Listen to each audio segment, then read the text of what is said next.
Did you know that one of the earliest known attempts to assassinate a sitting U.S. president was thwarted by a malfunctioning weapon? On January 30, 1835, as President Andrew Jackson exited a funeral at the Capitol building, Richard Lawrence, a deranged house painter, emerged from the crowd with two pistols. He aimed and pulled the trigger, but astonishingly, both guns misfired.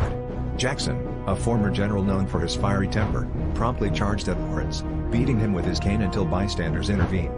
Later, it was determined that the odds of both pistols misfiring were an astronomical 1 in 125,000. This incredible twist of fate not only saved Jackson's life but also added an almost mythical layer to his already larger-than-life persona.